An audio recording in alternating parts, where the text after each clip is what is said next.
Hello everyone, and welcome to The Other Way. Our guest today is Nathaniel Turner. Nathaniel is a published author, lawyer, accountant, TED speaker, and in his own words, a humanity propulsion engineer. We reached out to Nathaniel to discuss his views on what it takes to live a life of joy and purpose. Nathaniel, welcome to the show. Thanks for having me. Appreciate you. All right, so I want to start from the obvious question. You call yourself a humanity propulsion engineer. What is that? It's real simple. You're a smart guy, so it's going to make a lot of sense to you. I'll just take the three words: humanity, which most people understand as a compassion. It could mean compassion. It also could mean the greater human species. Propulsion is to move forward. I'd say a little bit more than moving forward, but to move forward positively. So it could be up or it could be forward advancing.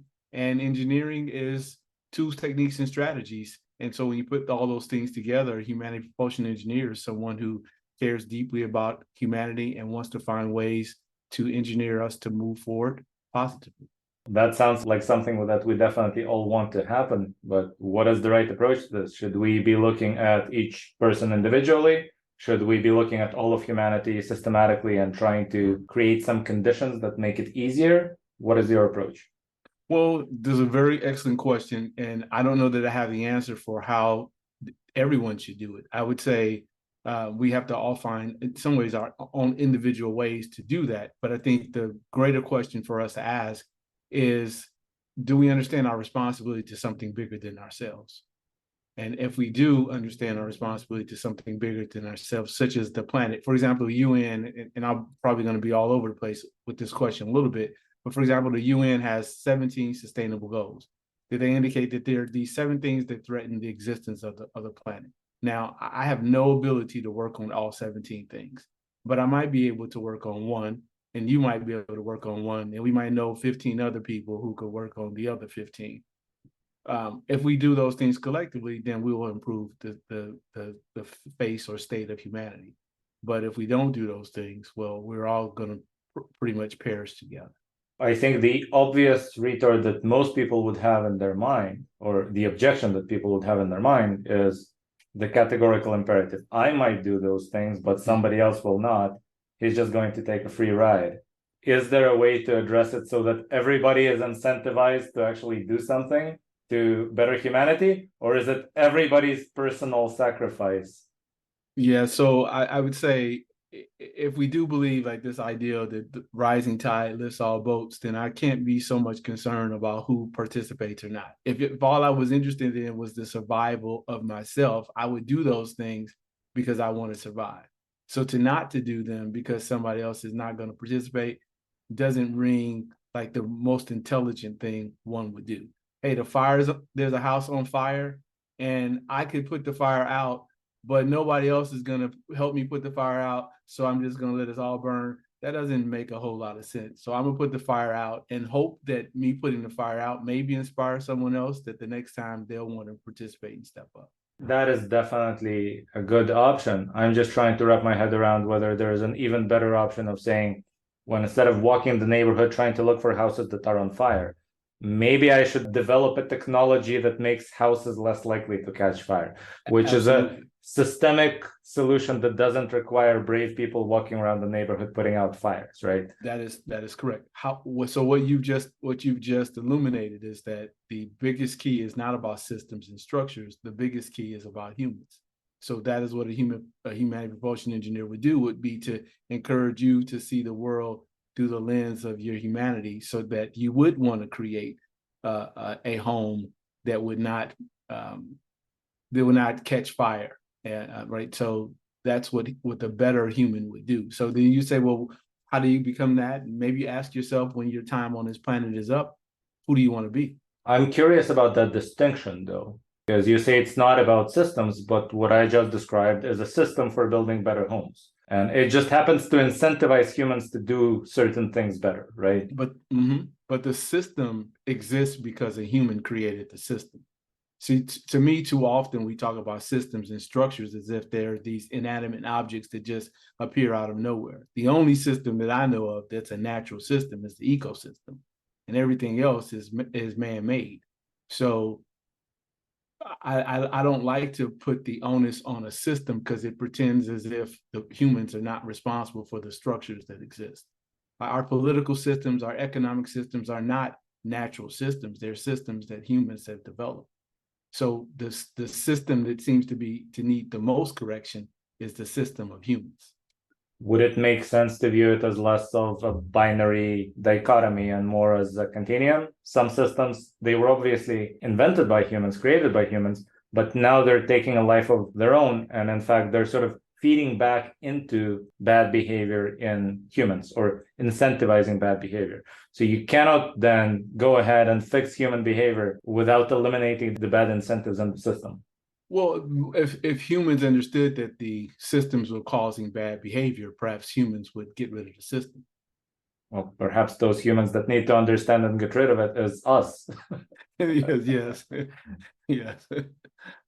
Now, so the thing is, we happen to be working in the space where I'm the CEO of a company that tries to fix a particular broken system, right? Okay. The system of junk news and the incentives within the news ecosystem to deliver junk and clickbait and all these other things that make humans dumber, essentially. Mm-hmm. I cannot go and preach to every journalist, you must write better articles. They're already trying often, but then their employer rewrites the headline to be something dumber because the incentives in the system are to just generate clicks and views. And so that's why I keep pushing towards, well, we have to reform the actual system of incentives here. So let me go back to the origin of that species. So that origin of that species, when that child who then becomes the editor of the newspaper that uses clickbait, when that person was first created, and that first 5 years or so, when their brain was formed, when those first 5 to 7 years, when their social structure was formed, their parents set them up to be the person that they are, who later become the editor. So we're still talking about people and the development of people, oftentimes much earlier, way far earlier than they become employees and writers and those kind of things. So for me, I'm always going to say, I'm going to look at the people and not the systems. I hear you completely, but I have a child, and if I want my child to be a great human, to not do what you just described, then I'm responsible for putting systems in place in my home so that my child understands that he is here to do something that's more important than himself and spreading untruths, etc. That's not the role I want him to live. So thus, when he gets to be a chance to be an editor, hopefully he won't set up systems he won't utilize those systems. He'll deconstruct those systems. So that is both optimistic and pessimistic. The pessimistic view of what you just described is that even if we can raise better humans for the next generation, it's going to take us a generation to get there. Until those new humans become editors and journalists and the people who create the incentives in whatever new systems arise. Is there a way to improve the current state other than to start when they're young and hope that they become good by the time they're older? Yeah, I believe so. If you believe in, I think he's deceased now, but Dr. Erickson, who was the researcher behind Malcolm Gladwell's was used to the 10,000 hours rule, right? That his idea was deliberate practice. If that is true, if it takes us 10,000 hours to become experts at something, so then it takes you 10,000 hours to become the editor of a newspaper who decides to have clickbait as a way to generate income. Well, I guess we could then find a way to perhaps to get people to go 10,000 hours in the opposite direction. But it would still take some time. If 10,000 hours is working 8 hours a week, 5 days a week, it would take 5.5 years. It would take us at least 5.5 years to get the people who are doing what they're currently doing to perhaps stop doing what they're doing. Well, 5.5 years is a reasonable turnaround time. It's better. I'll take that. It's better than a generation. I got you. You do spend, let's say, a lot of time talking about education, about proper child rearing. So I'm curious to know, what are your ideas on that? I have small kids, so I'm really interested in the topic as well. What is the right way to raise better humans? Well, okay, so right is subjective. So I can tell you what I thought was the right thing for me, or what my wife and I thought was the right thing for us. So the very first thing I wanted to do is make sure I raised a child who was intellectually ambitious. and a child who understood critical thinking and perhaps was able to be raised using the Socratic method. I think when I think about doing that, I think that gives a child an opportunity to be able to look and see beyond what everybody else is doing as a norm and be okay to think through that. The second thing I wanted to make sure is that I raised the child, given the largeness of the planet, but also the very smallness of it. You mentioned having some of your closest friends living in other places, but you and I can have these kind of conversations. So the world is big, but it's small. I wanted to also make sure I raised a human who was globally and culturally competent, who could speak a number of different languages. And from the vantage point of a person who lives in a country who's historically been seen as a marginalized citizen, I wanted my child to be able to see other people's humanity in the very way that we often ask people to see our humanity. And then lastly, I wanted to raise someone who was focused on being humanitarian, that his largest goal in his life was that he would leave the planet better than it was when he arrived. And so for me, I think that those are ways, so a template parents could use to raise children. That sounds like great goals at the level of values. How do we then translate those values at the level of developing competencies or actions? So if you're talking about the academic piece, that's much easier. There's like, you don't need me to outline for you that there's a wealth of research that tells you the kinds of things to do to maximize a child's early childhood development and brain and cognitive development. That's easy to do. The global and cultural piece, I think that is becoming upon the parents. Like, if you want, as a tree, if you want great fruit, you have to make sure that the tree is a great tree. And oftentimes, in my experience, is that parents want their children to be something that they're not themselves. So I think the first thing is we all have to figure out how to be a better version of ourselves, like to take a real honest assessment. My wife and I did this exercise a few weeks ago, and I called it, because you get married and it's called, we make these vows for better or for worse. And I said, hey, I wonder if I took an assessment of myself, mind, body, and spirit, and asked myself, what are the worst things about me, and turn those things into the better things about me? And what if I ask you about those same things about me, and vice versa? I think that's the kind of thing we have to do consistently to analyze and evaluate ourselves. We're so quick to analyze and evaluate other people, but we don't take the time to do that. I think that's something we have to do as parents. Undoubtedly, we all do, and not just as parents, right? That would be useful in general. Absolutely. You mentioned there's a lot of research on early childhood education. Mm-hmm. Some of the research I've seen suggests a very unfortunate thing to parents, that we have limited influence, and that if you add up some innate qualities like IQ and then the effects of the peer group, especially when the child is, let's say, in teenage years, then it's sometimes even hard to measure whether the parents had any impact at all. The other factors drown it out. Yeah, so I would say people much smarter than me. So you can go back as far as Aristotle, who once said, "Bring me a child at 7, and I'll show you the man." The brain is formed mostly by age 5, and social behaviors and patterns are formed generally by the age of 7.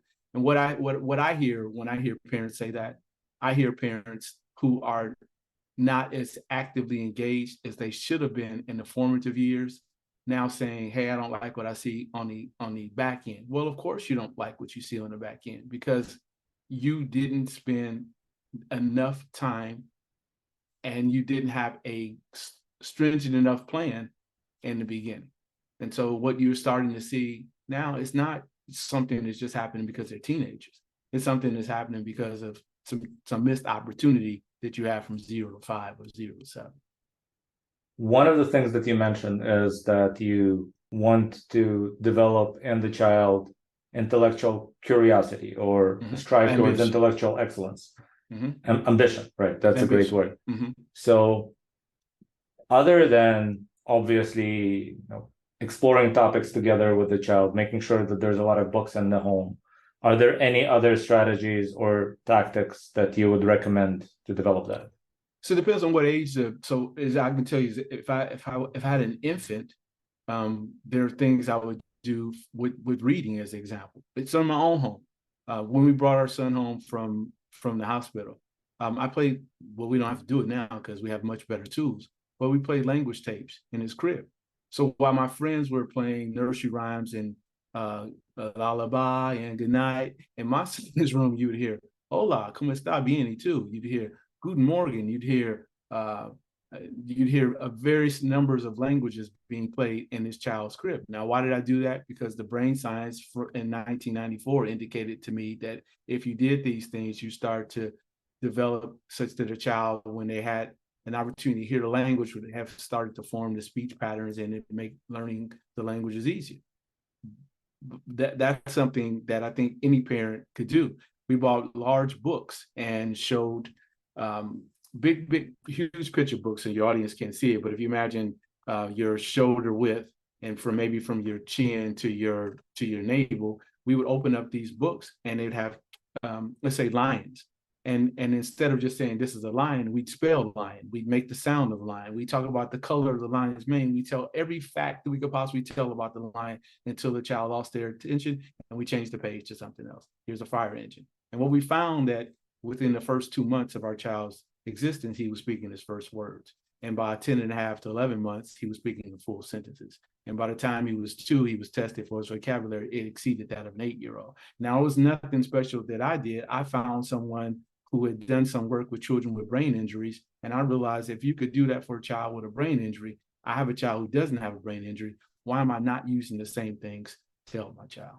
I'm curious then, if we go past intellectual curiosity, you mentioned a lot about raising a humanitarian, somebody who cares about humanity. So it seems like there's a kind of development of values or virtues in the child.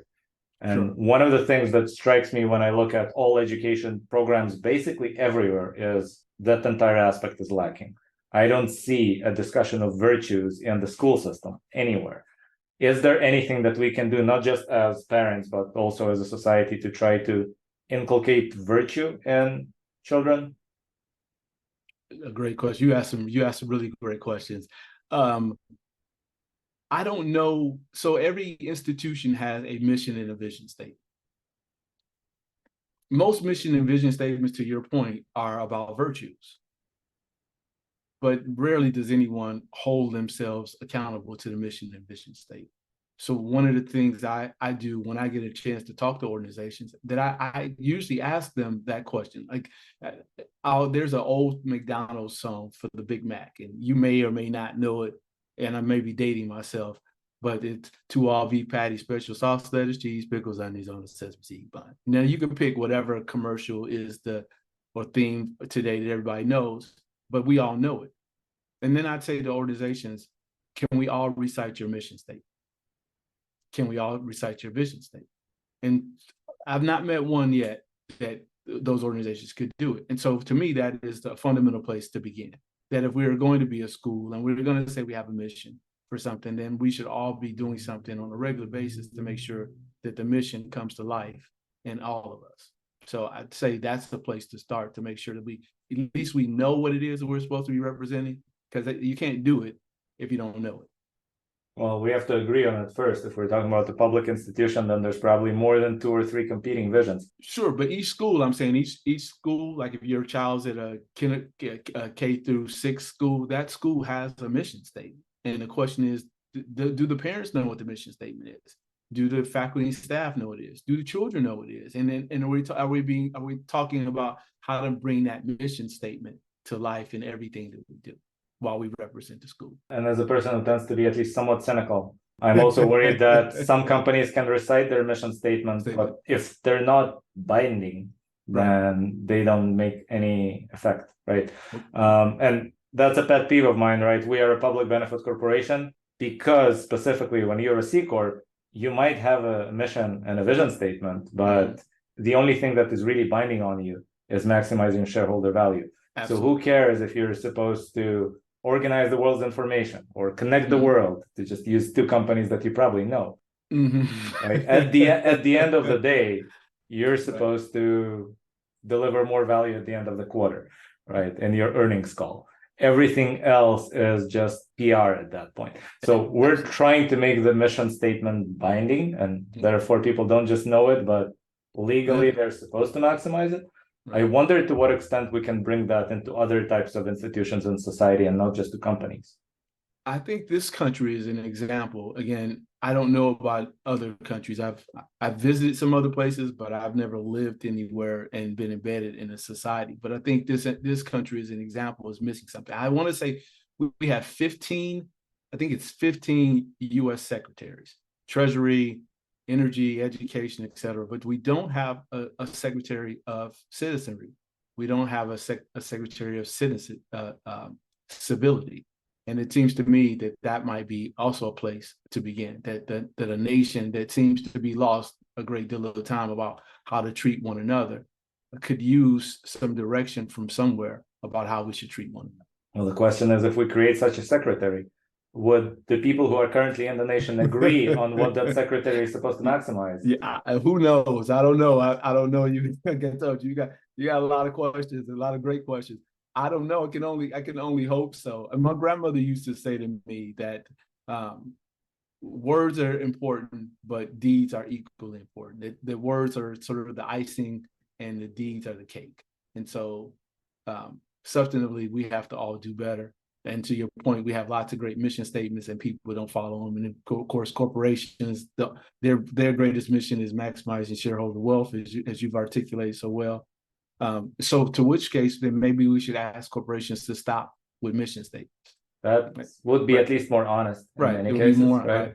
Right. Stop pretending like you care for something other than maximizing shareholder wealth. Then maybe that's a good thing. Or change to a different type of company, as some companies do, but they're still single digits as far as I know in the US. Where do we go from here? What would you emphasize besides obviously trying to behave better ourselves, trying to raise better little humans? What else can we do? Can we suggest to people to reorient their careers or the other parts of their lives to try to make things better for everyone? Yeah, I think one of the big things for us to do is to take a look at ourselves. So where do we begin? We begin with self-evaluation. We get, who was it? I can't remember who said, unexamined life is a life not worth living. That maybe that's where we begin. We begin with self-analysis. Now, how do we get people to do that? I know that's going to be your next question. Like, I don't know how we get everybody to do self-analysis, but I don't know that we need everybody to do it as much as we need a few more people to begin doing it. We do know there's the rule of 80-20, and we know that 80% of people are not going to do what you ask them to do. 20% of the people probably will, and those 20% of the people generally do the work of the 100%. So maybe we could just get 20% of the population to begin to do some more self-analysis. Simon Sinek had people convinced for a long time that we should all be asking about why. I've said to anyone who would listen that Simon was wrong. I don't know Simon Sinek, but if I had a chance to meet him, I would say that that's absolutely wrong. Why is a transitory question? It is not the best journalistic question to ask. The best question to ask is, who do you want to be when your time on this planet is up? And maybe that's something we should begin asking people. Are you now that person? Because 155,000 people or so die each day. And so it is very possible that today could be your last day. And if it is, are you satisfied with the who you are currently?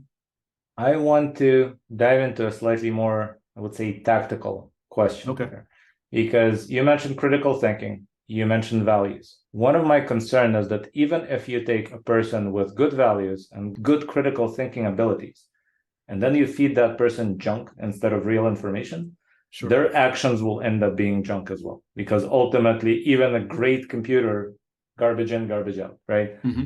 So how do we also not just create better humans, but we create better inputs to those humans? Or should we just assume that if everyone around us is good, the problem will fix itself? Well, I think you're an example of that. So you're a human who is inputting stuff and sharing, right? Mm-hmm. Correct. You're not sharing stuff that is bad for humanity. I'm assuming that based upon what you're telling me, that you're not doing that. So that means if you are capable of doing that, guess what that means? That means other people are capable of doing it. So how did you come to that place where you're willing to only provide information that is true and genuine? How did you get there? Because however you got there, you said you want to think more strategically. Well, great. Let's backward design you. How did you get there? And let's just create more people like you. Right. Well, the problem is that those are two different questions. How did I get there and how do we create more people like me are somewhat different. I have limited influence on what other people are going through. Perhaps I have more reach than the average person. We have about 250,000 users, right? Sure. But still not as much reach as some of the bigger publications, some of the companies with larger audiences. Right. So we can do all the right things, but still the majority around us will not have heard this message. Okay, but you still didn't answer my question. So now I get to press you. Okay. You didn't tell me how you got there. So you're talking about outcomes. I'm not talking about outcomes. You talked about systems and processes. I want to know how to create a system and a process that replicates what you are. Don't worry about the size. You're worrying about an outcome. As I tell my son all the time, there are things that are outside of your control. But the thing you can't control is your process for doing what you want to do and be who you want to be. I can't control when he ran track. I can't control if he's going to win every race. Sometimes you're going to run against kids that are much bigger than you, kids that are faster than you. He left the country at 16 and moved to Brazil. There were kids who've been playing soccer in the Brazilian system since they were 4 or 5 years old. He's a kid from America. I can't control that. But what I can ask is, what kind of process can we put in place so that you can be the best version of yourself possible? And if someone else comes along one day who wants to do what you do, what can we tell them that they can do systematically so that they can be better? So you only have a small number of users compared to some of these other entities. But how did you get there? First of all, there's a couple of different things with the there in your question, right? So the first question is, how did I get to the point where this is important to me? Right. And I guess a part of that is reading a lot of books, including by some of the dead Greek people that you and I discussed earlier, right? The other one is being an information junkie in general, perhaps because my parents did invest in my intellectual ambitions, to borrow a term from you, right? In fact, back in the Soviet Union, I think we had something like 3,000 books and we couldn't even take them out with us when we moved out, when the Soviet Union was breaking apart, right? So we only brought 600 with us when we moved to Israel, right? But books were always books were always a big thing, right? In fact, I think they were the majority of the stuff we carried out by weight, if you consider it that way. So that is definitely a part of it. Personally, I was relatively successful, not very successful, but relatively successful in my previous career, to the point where I could afford to take a risk and start working on something that doesn't pay right away, right? And then on top of all of these baseline positions, I had this crisis of conscience after building perception systems, cameras, computer vision, that sort of thing for 15 years, where at some point I asked myself, does the world need more cameras? And the answer was obviously no, and I had to start working on something more useful. That's when I turned around, and that's why I ended up now having 250,000 users and growing, right? It's that I decided to devote myself, and eventually people joined me who wanted to devote themselves to creating better information in the world. That is a description of me. To what extent is this replicable? Absolutely. You just told me about your childhood. You told me about the books you read. You told me about the inputs in your life. And yes, in some ways, you were like the prodigal child who says, I went 15 years and I made all of this stuff that one day I had a crisis of conscience. Well, how do you think you had a crisis of conscience? Because you have a conscience. And when was your conscience developed? Long before the 15 years of you, because you went 15 years without a crisis at all. And then one day your conscience said, I've had enough. This is not who you're supposed to be. So it seems to me somewhere along in the formative years of your life, you were developed to be just who you are right now. And that's the point the larger point that I'm making. That if we find a way to help people be better from the beginning, yeah, we all gonna have moments we veer off the path, but can we find our way back to the right path? I'm going to ask just one last question. And we talked about me pressing you, you pressing me, but you said if we find a way, how? So I have to be hopeful, but more than being hopeful, I think we have to be a hope. And what does that mean to be a hope? It means to share with people some ways, some tools, techniques, and some strategies to be better versions of who we already are.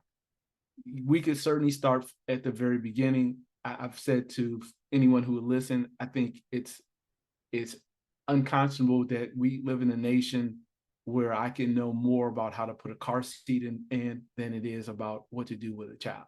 So there are and then to not realize what it is that I'm actually responsible for. I'm not responsible for a baby. I'm responsible for someone who has the potential to make the planet better or destroy the planet. That is a huge responsibility, but we don't have any guidance or any guidelines for that. So I feel like at the very beginning that there has to be some things implemented, such as like Lamaze. If you have a child and you take a Lamaze class and it teaches you how to bring your wife ice chips and rub her back in the right place and how to breathe, well, that's great for childbirth. But we have no instruction on child rearing as it relates to creating future citizens, owners of corporations, editors, etc. We have no process for that. So it feels to me like we need to have something in place so that we can all do a better job from the beginning. All right, sounds perfect. And on that hopeful note, since you like that word, I want to thank you so much for your time. It was a great conversation. I really enjoyed having you on the show. It's one of the more optimistic episodes we've had. As you've noticed, I tend to question things and poke at things to see if they still hold after I do that. Oh, I love it. I appreciate it. You've been a lot of fun. I got to tell you, I've enjoyed it. Thank you so much, Nathaniel. Thank you. This has been another episode of The Other Web. Join us next time for more in-depth discussion about news, media, and the information ecosystem.